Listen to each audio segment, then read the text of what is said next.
Millin joined the army at the age of 16 as a bandsman.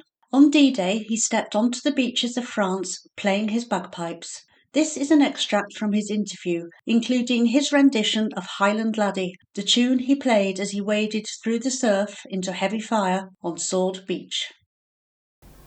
Well, the music I played, sailing up the Hamble River towards the Solent, was The Road to the Isles. That was the main tune I played.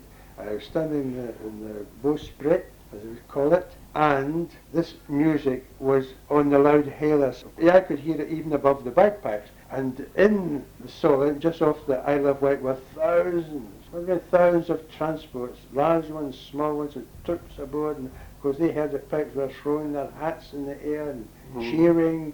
I could even hear the cheers above the sound of the pipes. Well, after we left the Solent, we were out into sea, into the channel. The hatches were put down and we were downstairs in a very cramped situation. There were some people playing cards, but most of the people were sick, some violently sick, including myself.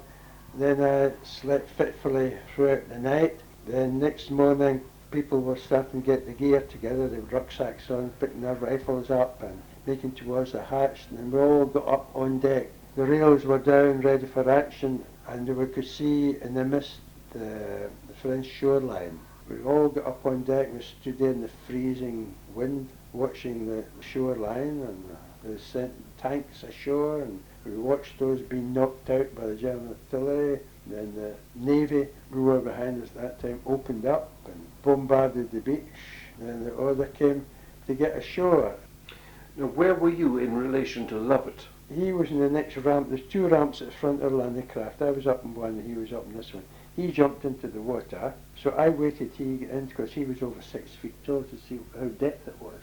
And someone came up onto his empty ramp. Well, he was immediately shot a piece of shrapnel or a bullet in the face and he fell and sank. Well, I jumped in pretty smart then. Well, this photographer we had with him took that photograph of me. Anyway, I jumped into the water. When I seen him getting shot, I jumped in and of course my kilt floated to the surface. And the shock of the freezing cold water knocked out all feelings of sickness from me. When the water came to my knees, I struck up the pipes and paddled through the surf playing Highland Laddie. And Lovett turned round and looked at me and went like that. He stuck his thumb up. Yeah. Then once we're on the beach, I stopped playing it and then went to speak to Lovett. And then he asked me to play something else.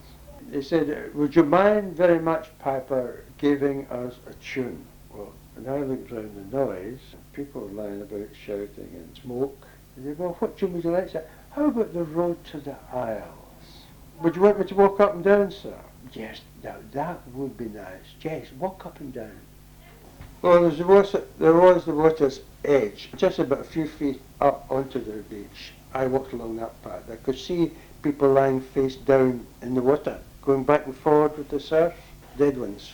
And others to my left were trying to dig in just off the beach, a low wall, and they're trying to dig in there. Well, it was very difficult for them, trying to dig in sand. Yet when they heard the pipes, some of them stopped what they were doing and waved their arms and cheering. But one came along and he wasn't very pleased, and he used the four-letter words, "What the hell are you doing, Piper? What are you doing?" So he called me the mad bastard. The tune that opened up the invasion, Highland Laddie, ploughing through the surf, playing this tune and up onto the beach.